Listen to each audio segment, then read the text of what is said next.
ప్రేక్షకులందరూ నమస్కారం. ప్రస్తుతం మనతో పాటు ప్రముఖ ఆధ్యాత్మికవేత్త, వేదిక్ ఆస్ట్రాలజర్ గోనుకొంట్ల సురేష్ బాబు గారు ఉన్నారు. గురుగారితో మాట్లాడిద్దాం. నమస్తే గురుగారు. మణికంఠ గారు నమస్కారం అండి. గురుగారు, మే నెలలో వృషభ రాశి వారి పరిస్థితి ఎలా ఉండబోతుంది? మేజర్గా 5 గ్రహ మార్పులు మనకు జరగబోతున్నాయి ఈ నెలలో. సో ఓవరాల్గా వీళ్ళు ఎలా ఉంటుంది, ఎలాంటి జాగ్రత్తలు తీసుకోవాలి వృషభ రాశి వాళ్ళు? సో వృషభ రాశి మనము చూసుకుంటే ఈ మంత్ కొంచెం ఛాలెంజింగ్గా ఉంటుందండి, మే మంత్. సో ముందు ఫస్ట్ ఇందులో ఉన్న నక్షత్రాలు, గ్రహస్థితి చూసుకొని, గోచారం చూసుకొని, నాకు ఒక ఈరోజు మార్నింగే ఫోన్ కాలు అమెరికా నుంచి, వాళ్ళది వృషభ రాశి. అది చెప్పుకుందాం, ఎందుకంటే చాలామందికి ఆ రియల్ టైం కేస్ అనాలిసిస్ వాళ్ళకి చాలా యూజ్ అవుతుంది. ఇందులో మనం చూసుకుంటే వృషభ రాశి వాళ్ళకి కృతికా నక్షత్రం 2, 3, 4 పాదాలు, రోహిణి 1, 2, 3, 4 పాదాలు, మృగశిర 1, 2 పాదాలంతా మనకి వృషభంలో ఉంటాయి. పేరు బలం కనుక చూసుకుంటే ఈ ఊ ఏ ఓ వా వి ఊ వే ఓ అన్న ఈ సౌండ్ అక్షరాలంతా కూడా మనకి వృషభ రాశి కింద వస్తాయి. ఇందులో గ్రహస్థితి కనుక చూసుకుంటే ఇందులో సూర్యుని సంచారం వృషభంలోనే అందులోనే ఉందండి. ఇది కొంచెం ఇబ్బంది కలిగించే స్థితి. బుధుని సంచారం మేషంలోను, శుక్రుని యొక్క సంచారం మేనలోను, కుజుడు కర్కాటక రాశిలో ఉన్నారండి. మన గ్రహస్థితి చూసుకుంటే 3వ ఇంట్లో కుజుడు, 12వ ఇంట్లో బుధుడు, 11th హౌస్లో శుక్రుడు ఉన్నాడు. కానీ వీళ్ళకి కొంచెం ఈ మంత్ గ్రహాలు ఉన్న పొజిషన్ బాగున్నా కానీ విపరీత కొన్ని కారణాల వల్ల, జ్యోతిష శాస్త్రంలో గ్రహాల యొక్క పొజిషన్ వల్ల వీళ్ళకి ఈ మంత్ చాలా ఛాలెంజింగ్గా ఉండబోతుంది. ఆల్రెడీ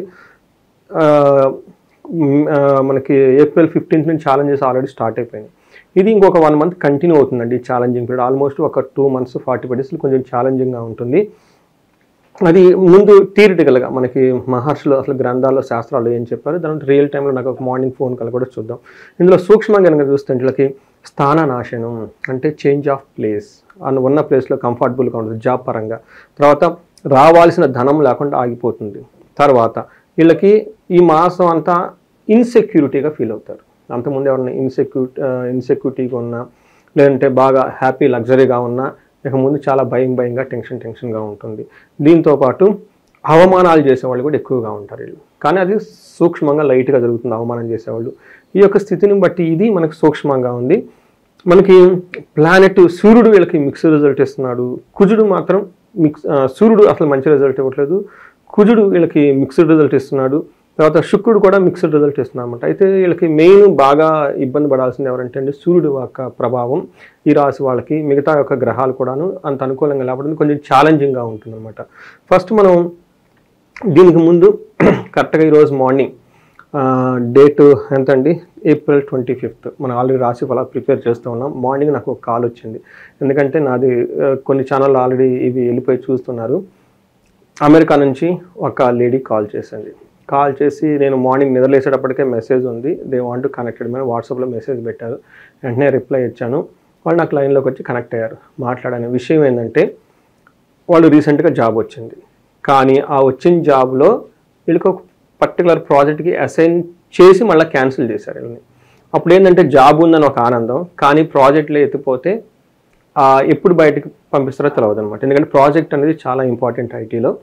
వీళ్ళకి ఆ ప్రాజెక్ట్లో ఉన్నంత వరకు సేఫ్. ఎప్పుడైతే ప్రాజెక్ట్ అయిపోయి మళ్ళీ కొత్త ప్రాజెక్ట్ రాలేదో ఇన్సెక్యూటివ్ బెంచ్ అంటారు, అక్కడ నుంచి బయటకు పెడుతూ ఉంటారు అనమాట. వీళ్ళకి పాపం ఒక పక్క జాబ్ వచ్చింది కానీ ప్రాజెక్ట్ లేదు. దీంతో ఏమైందంటే చాలా ఇన్సెక్యూరిటీగా ఫీల్ అయిపోయారు. దీనికి ఏమంటారంటే రెండోది అసలు మనం ఏంటిది సిరీస్ ఆఫ్ ఇలానే జరుగుతున్నాయి, చాలా కష్టపడుతున్నాను రాలేదు అని ఒక పొజిషన్లో ఉన్నారు, ఇబ్బందిగా ఉన్నారు. దాంతోపాటు ఎప్పుడైతే ఈ జాబ్ సరిగా లేదో మళ్ళీ శాలరీ ఉండదు, ధనానికి ఇబ్బంది పడిపోతూ ఉంటారు. టోటల్గా అసలు మనం ఇప్పుడున్న పరిస్థితుల ప్రకారం నా ఫ్యూచర్ ఏంటి, మనం అసలు నేను యూఎస్లో ఉంటానా, ఇండియాకి వెళ్ళిపోతానా, అయోమయంలో ఉన్నారు. చాలా ఒకటి నెగిటివ్గా ట్రిగ్గర్ అయితే చాలా ట్రిగ్గర్ అయిపోతాయి నెగిటివ్గా. ఇది టైపు సిచ్యువేషన్ అసలు ఏంది, ఒక దారి దొరుకుతుందా అని చెప్పేసి నాకు కన్సల్ట్ అయ్యారు.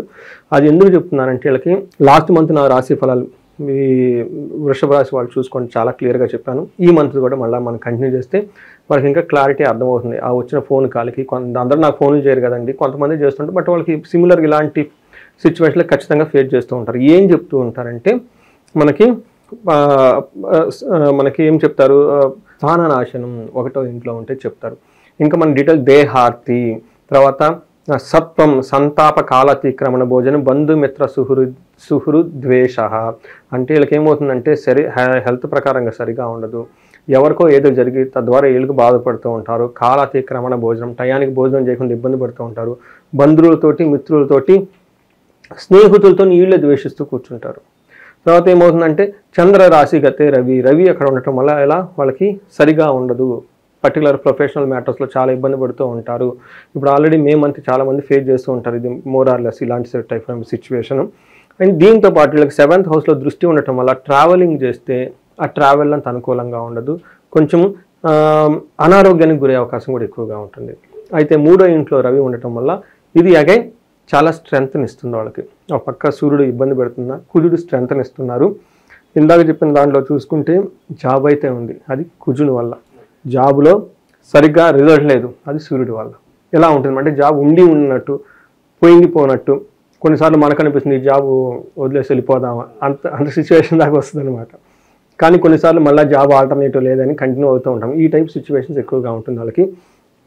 3వ ఇంట్లో ఉండటం జాబ్ ఏమవుతుందంటే 3rd హౌస్లో ఉండటం వల్ల ధనలాభము, ఆరోగ్యము, కోరుకునే అన్ని పొందుట, తర్వాత ధైర్యంగా ఉంటారు. షాపింగ్లు కనుక చేస్తే బంగారం అవన్నీ కొనే అవకాశం చాలా ఎక్కువ మందిగా ఉంటుంది. వృషభ రాశి వాళ్ళకి నేను లాస్ట్ 2-3 మంత్స్ నుంచి కంటిన్యూ చెప్తున్నాను, బంగారు వస్తువులు కొనే అవకాశం వృషభ రాశి వాళ్ళకి చాలా చాలా ఎక్కువగా ఉంది. అయితే వీళ్ళకి దృష్టి 6వ ఇంట్లో ఉండటం వల్ల కీర్తి ప్రతిష్టలు ఉంటాయి, వివాదరహితంగా ఉంటారు, శత్రువులు అయితే వాళ్ళు అయితే ఉండరు. ఓవరాల్గా ఒక పని అయితే గడిచిపోతూ ఉంటుందని మనం చెప్పుకోవాలి. 10వ ఇంట్లో అగైన్ దృష్టి ఉండటం వల్ల ఇది ఉద్యోగంలో చాలా టఫ్ సిచ్యువేషన్ ఫేస్ చేస్తారు. ఇందాక సూర్యుడు కూడా అదే చేస్తున్నాడు. కుజుడు అన్ని విషయాల్లో భావిస్తున్న జాబ్ విషయంలో ఇబ్బంది పెడుతూ ఉన్నారనమాట.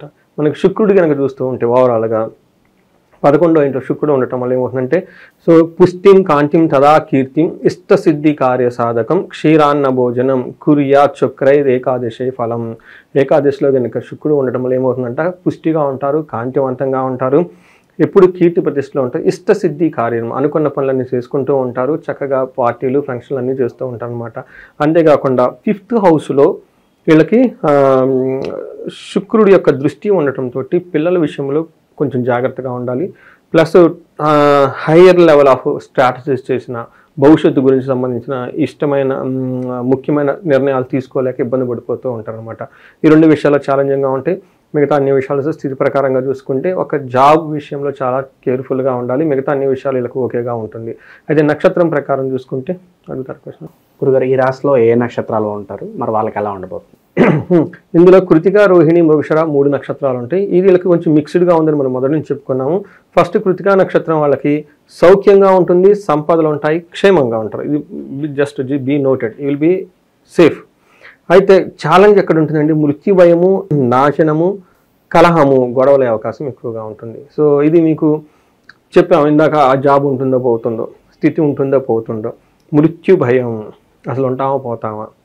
చూసారు ఇందాక చెప్పిన కేస్ స్టడీలో మృత్యు భయం అంటే అసలు మనం ఎన్నో ఆస్తి ఎక్కడికి వచ్చామో అసలు ముందుకు వెళ్తామా పోతామా, అదే కదండి. సో అసలు ఏంటి నా పరిస్థితి. సో అండి అందుకని ఇవన్నీ మనకి కోరిలేట్ కాంపరెంట్ చేస్తూ ఉంటాం. అంత అంత గ్రేట్గా మన మహర్షులు ఎప్పుడో రాశాను, 4-5,000 years బ్యాక్ రాసిన, ఇప్పుడు చూడండి ఎంత బాగా అవుతుందో. అందుకని మన రియల్ టైంలో జరిగే దాటికి ఇది కాంపరెంట్ చేసుకోవాలనే ఒక కెపాసిటీ మనకుంటే అద్భుతంగా అండి. జ్యోతిష శాస్త్రం ఇచ్చినంత క్లారిటీ, అండర్స్టాండింగ్ ఎక్కడేది ఇవ్వదండి. నేను ఆ క్లయింట్కి డేట్ వైజ్ మొత్తం ఇచ్చాను. ఫస్ట్ డేస్ May 14, తర్వాత 30 సూర్యుడు మాట్లాడు ఈ డేట్లో, ఆ తర్వాత ఇది, ఆ తర్వాత ఇది, టోటల్గా స్టెప్ బై స్టెప్ 1 year తర్వాత ఎలా ఉంటారు, 2 year తర్వాత ఎలా ఉంటారు, మొత్తం రోడ్ మ్యాప్ అంతా ఇచ్చేసాను నేను. ఇచ్చేసి ఎనీ పర్టికులర్ టైం ఇది ఈ ఫ్లోలో పోతూ ఉంటే యు ఆర్ ప్రోగ్రెసింగ్, సమ్వేర్ ఆ ఫ్లోలో గ్రోత్ లేదు అంటే you just call me back, something wrong, I will correct it, I will help you. ఎందుకంటే ఆ విధంగా మన క్లయింట్కి ఎండ్ టు ఎండ్ సపోర్ట్ ఇవ్వాలంటే అది ఇవ్వగలగాలండి మనం. ఆ ధైర్యం. నాకు వెంటనే మెసేజ్ పెట్టారు, థ్యాంక్ యూ పంతులు గారు, లోకల్లో పంతులు అంటారు, థ్యాంక్ యూ పంతులు అంటే రకరకాల పేర్లతో, కొంతమంది నన్ను సిద్ధ అంటారు, కొంతమంది గురువు గారు అంటారు, కొంతమంది పంతులు అంటారు, కొంతమంది హాయ్ సురేష్ అంటారు, రకరకాల పిలుస్తూ ఉంటారు. పాపం వాళ్ళది బేసికల్ ఆంధ్రాలో సమ్ పార్ట్. థ్యాంక్ యూ అండి పంతులు గారు, మీతో మాట్లాడిన తర్వాత చాలా సంతోషం అనిపించింది, మీరు వీడియోస్ చాలా సింపుల్గా ఉన్నాయి, ఇంకేదన్నా ఉంటే మిమ్మల్ని కాల్ చేస్తున్నట్టు, ఓకే సంతోషం, శుభం, కాల్ మీ బ్యాక్, ఆ మెసేజ్ పెట్టామన్నమాట. సో వీళ్ళకి రోహిణి నక్షత్రం వాళ్ళకి చూడండి, మృత్యు భయము, నాశనము, కలహము, బట్ క్షేమంగా ఉంటారు, సౌఖ్యంగా ఉంటారు. డోంట్ వరీ టూ మచ్, ఎక్కడికి వెళ్ళిపోరు. ఈ ఛాలెంజ్ చూస్తున్నంత మాత్రాన. మృగశిర నక్షత్రం వాళ్ళకి లాభప్రదంగా ఉంటారు, సౌఖ్యంగా ఉంటారు, వస్త్రలాభం ఉంటుంది, క్షేమంగా ఉంటారు, ఛాలెంజెస్ 2 ఉంటుంది, మృత్యు భయము, కలహము. చాలామంది నాకు ఫోన్ చేశాను, ఏమంటే మృత్యు భయం అనగానే మేము పోతాం ఏంటని. ఇక్కడ మీనింగ్ అది కాదండి. సంస్కృతంలో చాలా మాటలకి చాలా చాలా మీనింగ్లు ఉంటాయి. ఇక్కడ మృత్యు అంటే ఆగిపోతాం. ఓకే, ఏదైనా మన గ్రోత్ కానీ అభివృద్ధి కానీ మనం తలపెట్టిన ప్రాజెక్ట్ కానీ అది అంతటితో ఆగుతుంది. అయ్యో ముందుకు వెళ్తామా లేదన్న భయం, ఈ భయమే మృత్యు భయం అంటారు దాన్ని. అంతే తప్ప వేరే ఫిజికల్గా అవుతారని కాదు. చాలామంది మొదట్లో మిస్అండర్స్టాండ్ చేసుకున్నారు. ప్లీజ్ అలా మిస్అండర్స్టాండ్ చేసుకోవద్దు. తర్వాత వీళ్ళకి రోహిణి నక్షత్రం వాళ్ళకి కనుక చూసుకుంటే కేతు వల్ల కార్యహాని అయ్యే అవకాశం ఎక్కువగా ఉంది. బట్ మిగతా అన్ని గ్రహాలు ఓవరాల్గా బాగున్నాయి. కృతికా రోహిణిలో సూర్యుడు ప్రవేశిస్తున్నాడండి. సూర్యుడు ఏదైనా నక్షత్రం మీద ప్రవేశిస్తే వాళ్ళకి సూర్యుడు చెస్ట్ రిలేటెడ్ ప్రాబ్లమ్స్ని క్రియేట్ చేస్తూ ఉంటాడు. అది ఏ విధంగా అంటే సివియర్ గ్యాస్ట్రైటిస్ రావటం, దాంతోపాటు చెస్ట్ పట్టుకున్నట్టు ఉండటం. చాలా కేర్ఫుల్గా ఉండాలి. ఎందుకంటే చాలామంది హార్ట్ రిలేటెడ్ పేషెంట్స్ ఎక్కువగా ఉంటారు. వాళ్ళు స్టంట్లు వేయటము. వీళ్ళకి ఏం చేస్తారంటే అందులోని ఇది మనకి సమ్మర్, వాళ్ళు కొంచెం మంది తట్టుకుంటారు, తట్టుకోలేరు. అందుకని ప్రికాషనరీగా ముందు జాగ్రత్తగా ఈ 2 నక్షత్రం వాళ్ళు, కృతికా రోహిణి నక్షత్రం వాళ్ళు చక్కటి ఫుడ్ తీసుకోవటం, డైటింగ్ చేసుకోవటం, తర్వాత మనకి ఆయిల్ ఫుడ్స్ అన్ని అవాయిడ్ చేయటం, మసాలాలని అవాయిడ్ చేయటం, చాలా సాత్వికరమైన ఫుడ్ చేస్తూ, జాగింగ్ చేస్తూ, మంచి ప్లేస్లో ఉండటం, ట్రావెలింగ్ అన్ని అవాయిడ్ చేయడం చాలా చాలా ఇంపార్టెంట్. ఇన్ కేసు వెళ్ళినా కానీ చాలా కేర్ఫుల్గా అక్కడ ఎండగా తిరగకుండా ఉండటం చాలా చాలా ముఖ్యం. కృతికా రోహిణి నక్షత్రం వాళ్ళు ఏ నక్షత్రం మీదైతే సూర్యుడు సంచారం చేస్తున్నాడో వాళ్ళకి చాలా ప్రాబ్లమ్స్ హెల్త్ క్రియేట్ చేస్తూ ఉంటాడు. అన్ఎక్స్పెక్టెడ్ ప్రాబ్లమ్ జరుగుతాయి. అందుకని కేర్ఫుల్గా ఉండాలి. ఇక ప్రజెంట్ ఉన్న గ్రహస్థితి బట్టి ఎలాంటి రెమెడీస్ చేసుకోవాలి గురుగారు వీళ్ళు? వీళ్ళకి ఫస్ట్ అండ్ ఫార్మోస్ట్ అండి ఆదిత్య హృదయ స్తోత్రం చదువుకోవాలి. ట్రస్ట్ మీ, ఇందాక వాళ్ళకి నేను ఇచ్చిన రెమెడీ ఇదే. పాప వాళ్ళు నా డబ్బులు కూడా పే చేశారు, ఇలా నేను ఫ్రీగా చెప్తున్నాను. సో ఆదిత్య హృదయ స్తోత్రం ఎప్పుడైతే సూర్యుడు అనుకూలంగా మనకు లేరో, మన రాశిలో ఉన్న దానికి అంటే ముందు రాసున్న పక్క రాసున్న 40 days, అందుకని నేను మండలం అంటారు, గుర్తుపెట్టుకున్నారు. ఆ మండల దీక్ష అంటారు 40 రోజులు. ఎందుకంటే సూర్యుడు ప్రవేశించిన వెంటనే రాసి మాటానికి 30 days పడుతుంది. దాని ముందు దాని తర్వాత ఒక 5 రోజులను 41 days మనకి ఒక మండల దీక్ష ఎందుకు పెడతారంటే ఈ మండలంలో చాలా ప్లానెట్ చేంజ్గా ఉంటుంది కాబట్టి ఒక 41 days or 45 or 60 days Aditya Hridaya స్తోత్రాన్ని మీనింగ్ తెలుసుకొని మీనింగ్తో పాటు కంపాషనేట్గా దాన్ని చదవటం నేర్చుకోవాలండి. ఆ ప్రాబ్లమ్స్, ఈ అనవసరమైన మృత్యు భయము, జాబ్ రిలేటెడ్ స్ట్రెస్ ఇట్లన్నీ నుంచి బయటకు వెళ్ళిపోతూ ఉంటారు. ఇంతేకాకుండా వీళ్ళకి హనుమాన్ కార్యసిద్ధి మంత్రం అని ఉంటుంది. ఎందుకంటే ఈ టైంలో వీళ్ళకి పనులు ఆగుతూ ఉంటాయి కాబట్టి ఈ మంత్రాన్ని వీళ్ళు డైలీ ఒక 11 times, ఒక 41 times దాంతోపాటు ఇది కూడా చదవాలి. చదువుతూ ఉంటే ఇది simple and easiest and very powerful remedy వాళ్ళు కనుక కరెక్ట్గా చేయగలిగితే. ఇవి కాకుండా వాళ్ళ సమస్య తీవ్రత చాలా ఎక్కువగా ఉంది. అప్పుడు మన్యు పాశుపత అభిషేకం చేసుకోవాలి. వీటితో పాటు సుందరాకాండ పారాయణం చేయించుకోవటం. ఇవన్నీ అంటే పెళ్లికి సంబంధించిన విషయాల్లో పెళ్లి కాకుండా కానీ రుక్మిణి పారాయణం చేయించుకోవటం. కలహం, గొడవలు ఇస్తూ ఉంటాయి కాబట్టి ఈ గొడవ సర్దుమడగడానికి ఇది భార్యాభర్తల మధ్య అయితే అన్యోన్య దాంపత్య పాశుపత అభిషేకం అని ఉంటుంది, అది చేయించుకోవాలి. అదే మామూలుగా వేరే బయట శత్రువులు వాళ్ళు వీళ్ళు ఉంటే కనుక నేను ఏం చెప్తానంటేనండి చండీ హోమం ఇంట్లో చేయించుకోమని చెప్తానండి. ఇంట్లో నెగిటివ్ వైబ్స్ ఏమైనా ఉంటే బయటకు వెళ్ళిపోతూ ఉంటాయి.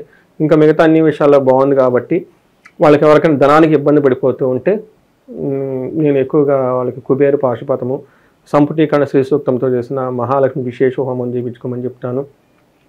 ఎవరికైనా హయ్యర్ ప్రమోషన్స్ కావాలి బిజినెస్లో కానీ ఇలాంటి వాళ్ళ వ్యాపారంలో కానీ వాళ్ళు అనుకున్న ఒక మంచి స్టేజ్కి వెళ్ళాలనుకున్నప్పుడు నేను రాజశ్యామల హోమం కూడా ఒక 2 days 3 days చక్కగా చేయించుకోమని చెప్తానండి. సో ఇది ఎవరికైతే ఫైనాన్షియల్గా కొంచెం వెల్ ఎస్టాబ్లిష్ అయి ఉన్నారో ఈ హోమాలన్నీ చేయించుకుంటే వాళ్ళకి కింద ఉన్న ఎంప్లాయీస్కి అందరూ చాలా బాగుంటుంది. నాకు క్లయింట్ ఫోన్ చేశారు, వాళ్ళ దగ్గర 500 ఎంప్లాయీస్ ఉన్నారంటండి. సో వాళ్ళకి చిన్న చిన్న రెమెడీస్ కాదండి, పెద్దవి చేయించాలి. ఎందుకంటే వాళ్ళ సంస్థ బాగుండాలి, అందులో వాళ్ళు బాగుండాలి. ఎంతో పెద్ద హైయర్ లెవెల్ డీలింగ్ జరుగుతూ ఉంటాయి. వాళ్ళకి మేము రాజశ్యామలా చేయించుకోండి అని చెప్తాం. రాజశ్యామలతో పాటు ఇంకా వేరే అంటే వాళ్ళకి ఉన్న సిచ్యువేషన్ బట్టి చేయించుకోమని చెప్తూ ఉంటాం. ఇలాంటివి చేయించుకుంటూ ఉంటే ఎందుకంటే వాళ్ళ గురించి కాకుండా వాళ్ళ సంస్థ గురించి చేస్తూ ఉంటారు. సంస్థ బాగుంటే ఇల్లు బాగుంటే సంస్థ బాగుంటారు. మన ఇండియాలో ఉన్న ట్రెడిషనల్ లింక్ ఏంటంటే బిజినెస్ని కూడా మన ఓన్ సన్ లాగా చూస్తూ ఉంటామండి. ఫారినర్స్ వేరే వాళ్ళు ఏమంటారు ఇన్వెస్ట్ అంటే టేక్ ఇట్ ఓవర్, వాళ్ళది డిఫరెంట్ వేలో ఉంటుంది.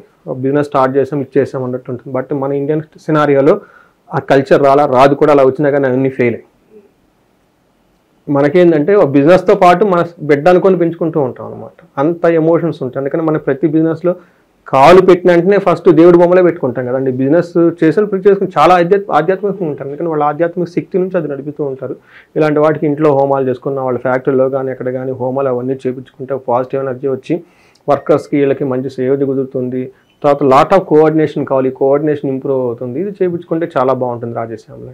ఓకే, ఓవరాల్గా మే నెలలో వృషభ రాశి వాళ్ళందరికీ కూడా ఏ విధంగా ఉంటుంది, ఎలాంటి రెమెడీస్ చేసుకోవాలి, మీ మాటల్లో చాలా బాగా వివరించారు గురుగారు. ధన్యవాదాలు. నమస్కారం అండి.